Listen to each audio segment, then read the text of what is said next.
I'm so excited to talk to you today and that you are able to be a part of the road trip. This is going to be so much fun. I know, I'm excited too. Yay. Okay, so if you could tell a little bit about yourself and your writing and maybe like kind of about yourself and how you started writing, that would be a good place to start, I think. Started writing books. Gosh, probably 2014.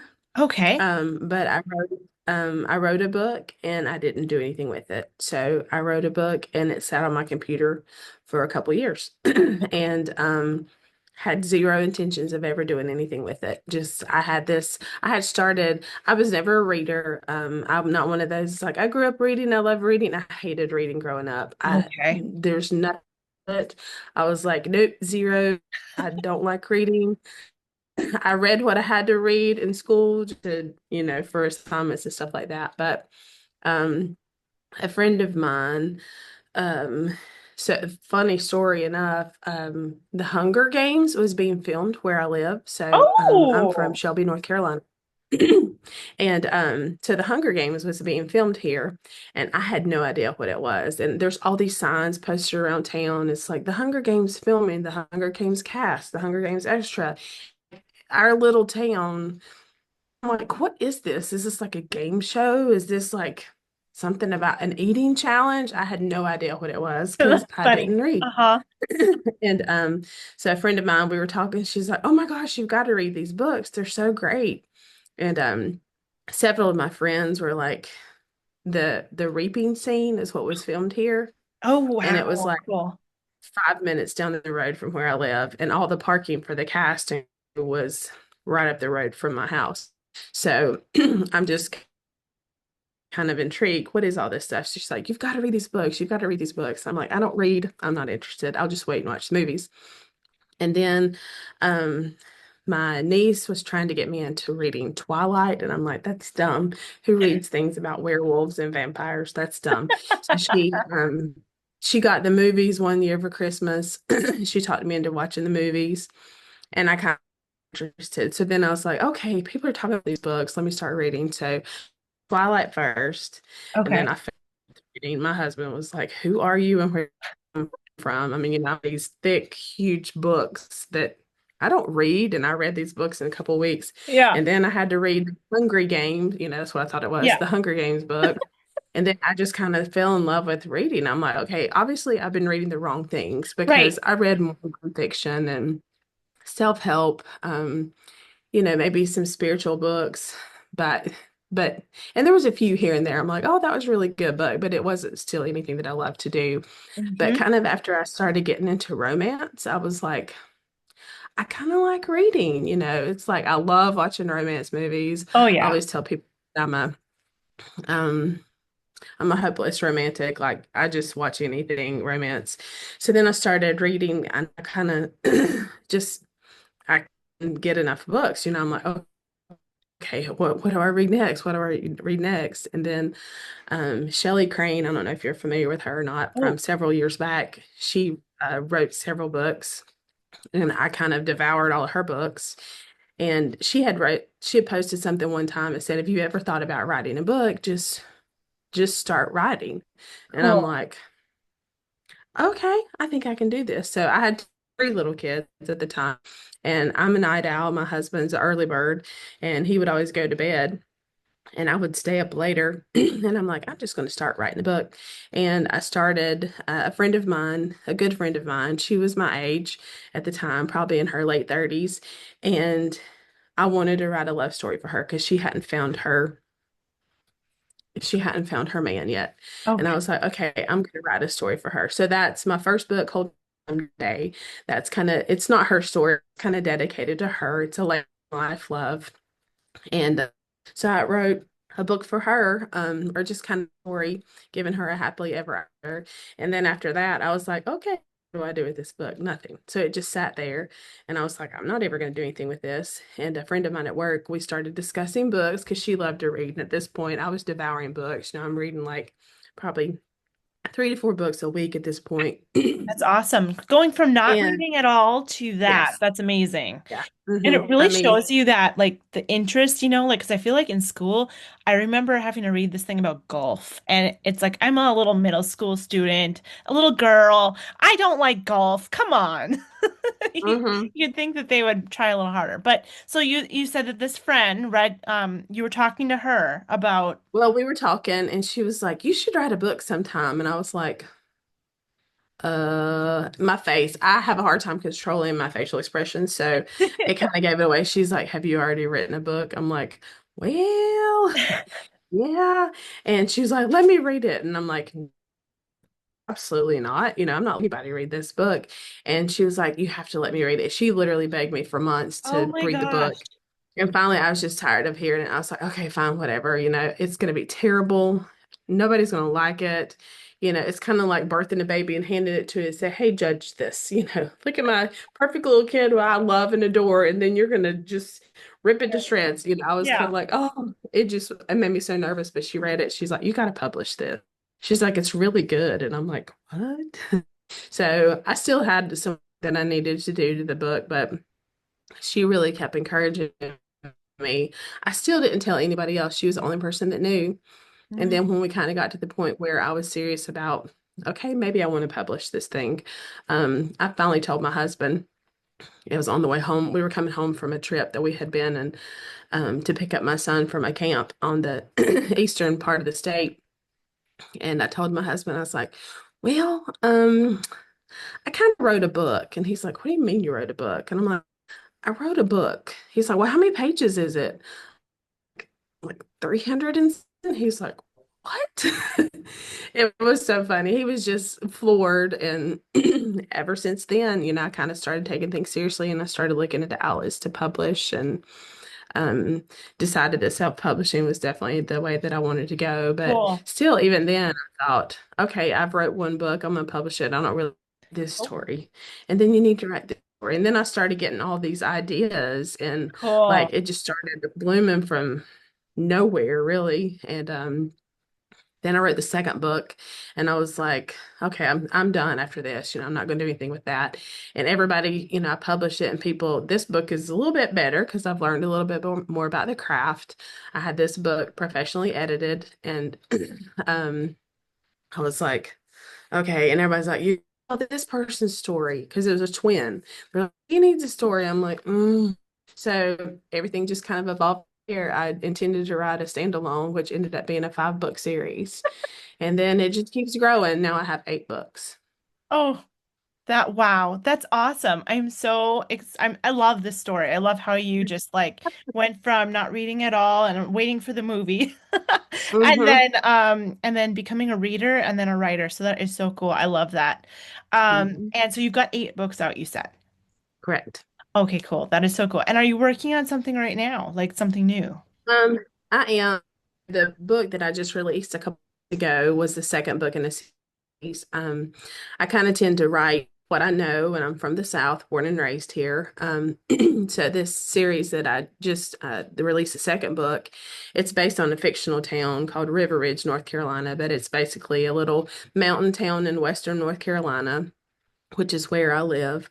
And I was like, okay, I love the mountains. They're beautiful. The beach is my favorite place, but Mm. I know the mountains. Like I live in the foothills. I see them every day, and I'll try to get kind of some ideas from that. So this is going to be a 3-book series for now.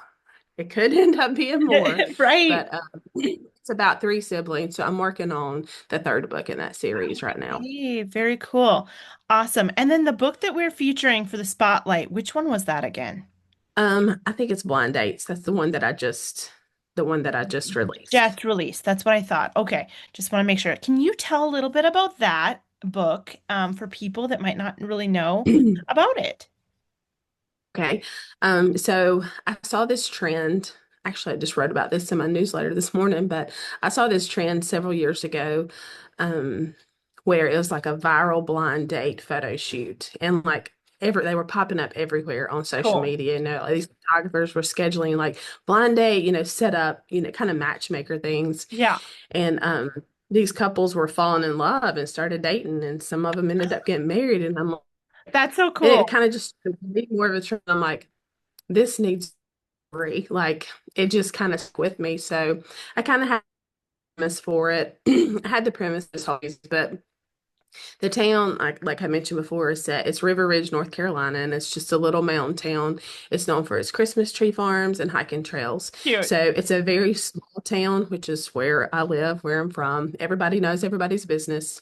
Everybody's in everybody's business. Everybody knows everybody. But the premise of this whole series is based on three siblings, and there's two brothers and a sister. I have three kids. That's kind of where I'm from. I got two boys and a girl. And so this book that just released, Blind Dates, kind of came from that. Both the main characters moved back to town. They grew up in River Ridge.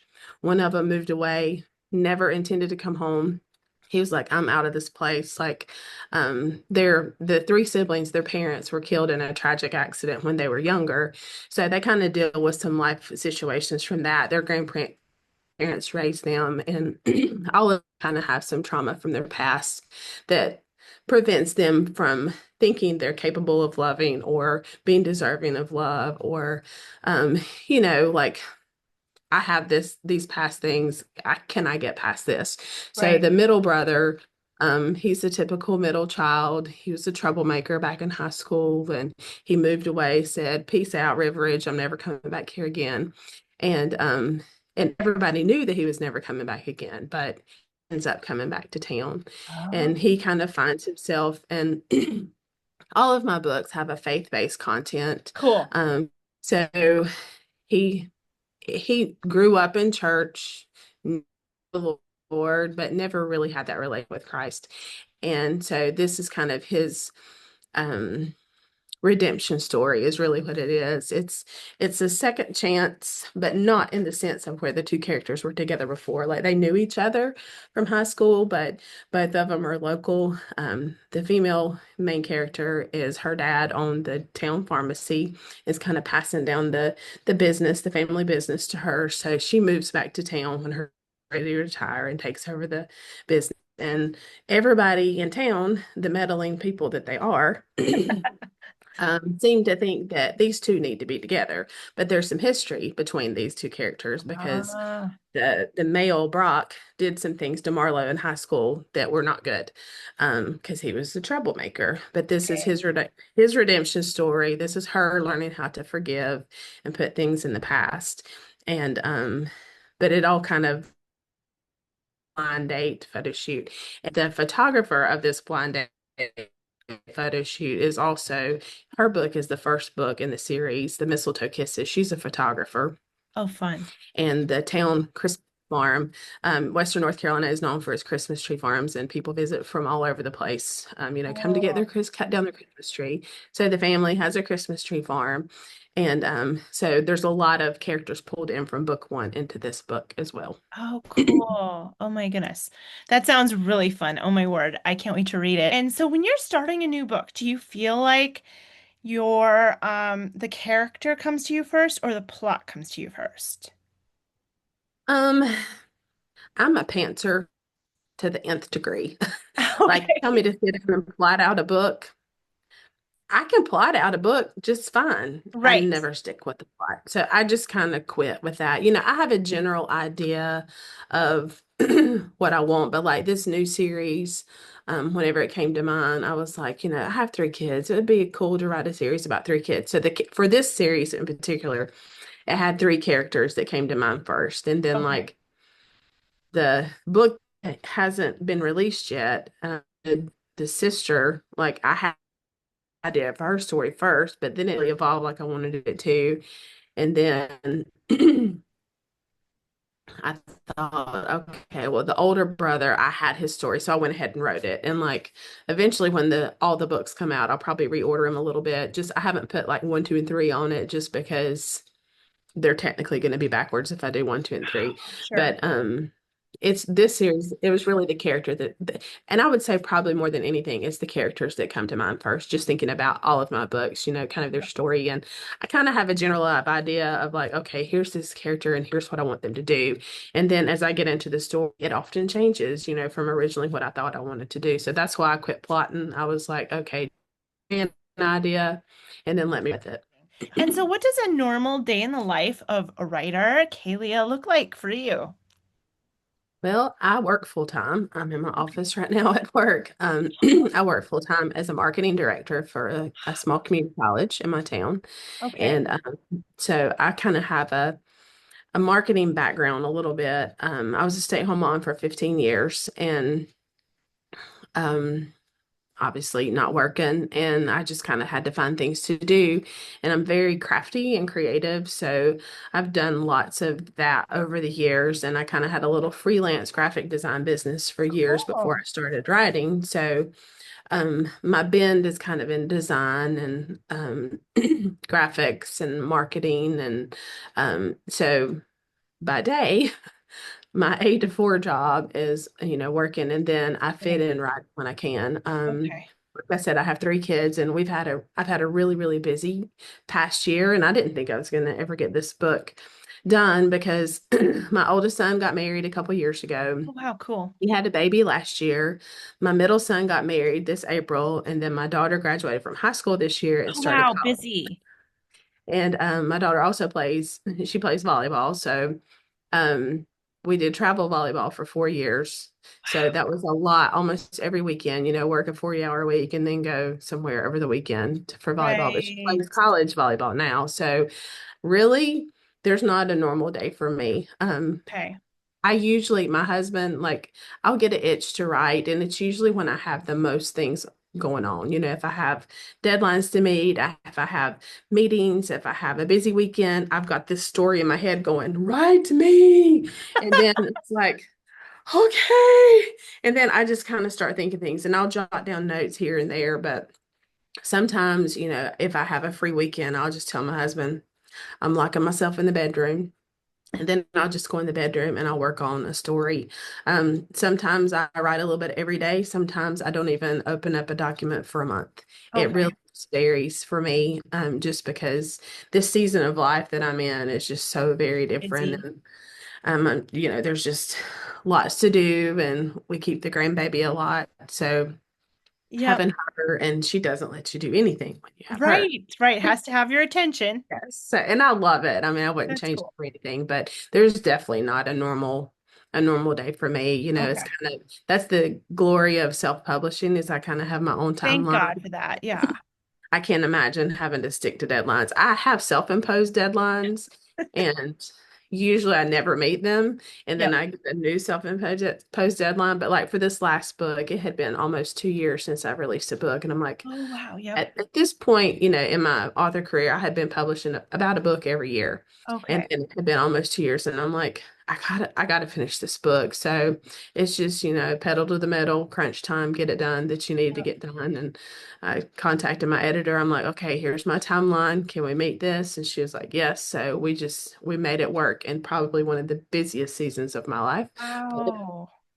That's it's amazing. published. So you do Oh what you my got to goodness. do. You have a lot of things going on, but you're able to, squeeze it in where you need to. And then sometimes too, if it's too busy, you're like, okay, I can't, Yeah. because sometimes there are those seasons where, you can't. Well, and that's one of the things I think I was stressing myself out just with so much, comparison is a thief. And I was just looking at all these other, good friends of mine, and I'm Yeah. like, they're doing all this and they're doing this. And I'm like, oh, and then I was really just creating more chaos for myself. And I'm like, you know what? I just prayed through it and I was like, Lord, what are you trying to teach me in this? Do I need to hang it up? If I need to give it up, I'll give it up. But then I wasn't feeling that. I felt this nudges that this story needs to be told. And I feel like that's kind of part of my testimony is just telling these stories of faith and how people can live out their daily lives with these faith elements and, Love normal that. circumstances for everybody. And it was just important to me. So it was more like, you don't have to meet these deadlines that you're putting on yourself, just do it when you can. So that's why I'm a very a structure person. I like lists, I like tasks, I like Yeah. checklists, to mark things off. And whenever I wasn't marking those things off, I was like, oh, this is so Yep. hard. But I've just kind of had to release some of that and realize, this is just a season. Right. And I know it's going to look very different, now that two of my kids are married and out of the house and one's gone to college, there are a lot of evenings where we're not doing anything. So I'm like, okay, I'll get back into a groove, hopefully a more regular groove Yep. soon, but for now I just do what I can. Oh, yes, and that's all you can do. But that's great. And I also love how you talk about like the faith elements too, and also like you were like praying to God, like, do I hang this up? Do I keep going? But I just love that because really honestly, you can't do anything without him. And I just think that's Absolutely. wonderful. So thanks for mentioning that. Yeah, and then so if you were to take your two main characters from the book that we're spotlighting, and if at the end of the book they were to go on a road trip or a trip somewhere in the world, where would they go? Oh, hmm. Well, they are polar opposites in every way, shape, and form. So it's a good question. Because the female main character is very routine driven and strict. She likes these things to do her certain things on certain days. So she would definitely Mhm. have to get out of her element. Um, huh. I'm in the South and I know the South, so it'd probably have to be somewhere in the South. Okay. Um, I'm going to say probably Atlanta, Georgia, Okay, cool. or Savannah, Georgia, just because the male character is from there. Um, and there's lots of fun things to do in both of those places. So I'm gonna say Atlanta, Georgia, just because that's a Okay. huge area and there's lots of different things. But I'm gonna say probably they would go on a Okay. trip to Georgia. I He would love probably that. take her to meet some of his friends, um, have some fun sightseeing things. That sounds fun. Oh my goodness. And then what kind of treats would they bring along with them? Because a trip is never a trip without snacks. Hmm. Let's see here. It's funny whenever, people ask you these things, like I have all these details about these characters in my head. Right? That's a little normal thing. And I'm like, oh, wait, what would they do? Um, Right. let's see here. Well, I mean, a true good Southern North Carolinian's got to have a sun drop. I don't know if Ooh, you have sun drop or if you ever even I've heard of never that. had one. What is it? That's a very southern, it's a southern citrus drink. I would say probably the closest thing is probably Mountain Dew or Mellow Yellow, Okay. but it's very regional here and it's much better. Much It's better. much, much better. Ooh. Or they might have a Coke to drink too, because I think that, we got to have our sodas here. Yes. Gonna have some probably some candy, maybe some nerd clusters and some Ooh. Yes. popcorn. Um, actually, some Nilla wafers because we Ooh. talk about that in the book. Brock Yep. loves some Nilla wafers at night. Yum. So some Yeah. very southern snacks. I love that. I love that. That's awesome. And then if you were to go on a road trip or a trip, what is the number one book that you would bring with you? It's a tried and true book that you go back to or have gone back to throughout the years. Gosh. Hmm. Let's see. Whipping out all the hard questions. Yeah, really. I'm like, wow. Um, well, I will say one book that I've read multiple times is, and I'll probably read it again this Christmas, is Faking Christmas by Cindy Steele. I love Okay. that book. I don't know what it is about. I love that. It was just Cute. one of those, like I think about it all the time.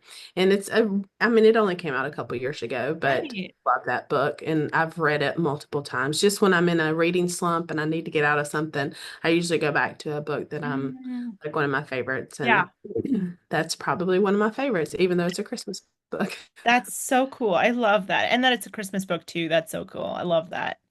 I'll have to go and read it. I've heard great things about Oh it. my gosh. She's got several books that I've read that they're just really, really good. Really good. Actually, though, I don't know. I could probably say too, mm, Things You Save in a Fire by Catherine Center. I've read that one multiple times too. I'm Okay. usually not a book rereader, but those two books are two books that I've read Really like them. several times. Cool. I have that one sitting on my shelf. I haven't read it yet, so I'm gonna have to Oh, read it's that so next. good. It's So if people were to come to North Carolina and they've never been there before, what are some things that you would definitely just be like, you have to go see that? Well, the great thing about North Carolina is we have the mountains and the beach here. So you have a little bit of everything, just depending on it's kind of divided into three sections. So Western North Carolina is your mountains. You have all the pretty scenery. You have the Blue Ridge Parkway. You have hiking trails. You have, I don't ski, and I don't really hike neither, but I love to look at the pretty leaves. Right. Um, Oh, and beautiful. then kind of in the Piedmont is more of your urban areas and city life. I'm about an hour.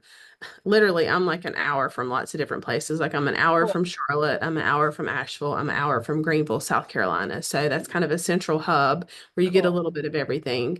And then on the East Coast is your beach. And I love the beach. The beach is my absolute, I mean, like Ah, North Carolina beaches are beautiful. Nags Head is one of the most beautiful beaches that I've mhm. seen. I've been there several times, and just the Outer Banks is just kind of a cool experience to go That's there. awesome. Um, but I don't know, like local to me, I'm not an adventurous person. Hey, let's just stay in and read a book or watch a movie kind of Sounds person. nice too, right? Yes, I would definitely say, visiting some of the cute mountain towns, and I would Mm. say mountains just because that's closer to me, like Boone, um, downtown Boone, North Carolina, which is where Appalachia State University is. Just such a great little quaint town. The Blue Ridge Parkway is there. My parents always used to take my kids to a park there, and they would just play. And there's a little creek that runs through it, and you can walk around the lake. Lake Lure is absolutely beautiful. Now, not right now Mhm. because when Hurricane Helene hit last year, like really Western North Carolina Got just hit. was devastated. So heartbreaking. It's crazy to see it now. Just it's 45 minutes up the road from me. And just my husband went up there a couple weeks ago. He's a soccer referee, and he was like, the lake is drained at Lake Lure for the most part. Just they're trying to clean it up. He's like, it's just unreal to see it. But when it's in Wow. its peak and the leaves are beautiful, you have this beautiful lake, which is where Dirty Dancing was filmed up there. Yes. Okay. hmm Beautiful. It's Okay. Chimney Rock, Lake Lure is absolutely beautiful, and then the Blue Ridge Parkway kind of winds through um, a big section of West North Carolina. But I would definitely say the mountains are Cool. probably one of the most beautiful places to visit, and there's so much to do in all of those little places. Just little quaint towns with ice cream shops and local bookstores and vendors, and you can just kind of stroll. Cute. A Yeah. picturesque city. It has lots. I love that. I want to go now. Sounds Yeah, amazing. I'm in North Dakota, so it would take a little bit of time to get there, yeah, it but would. that would be fun. Oh my goodness. Yeah, I love that. I love those recommendations. Gonna have to plan a trip out there sometime. That'd be fun. Yeah. And then where can people find you and your books online so that they can So go and all support of you? my books are on Amazon. It's published strictly through Amazon. So all my books are in Kindle Unlimited as well. So they're available in Kindle and paperback. I have a few audiobooks as well. And it's that's they're all on Amazon. Cool. I love that. I will put that in the description below so that people can find you and your All books. right. Talk to you later. Have a All great rest of your right. day. Thanks. Yep. Bye. Bye.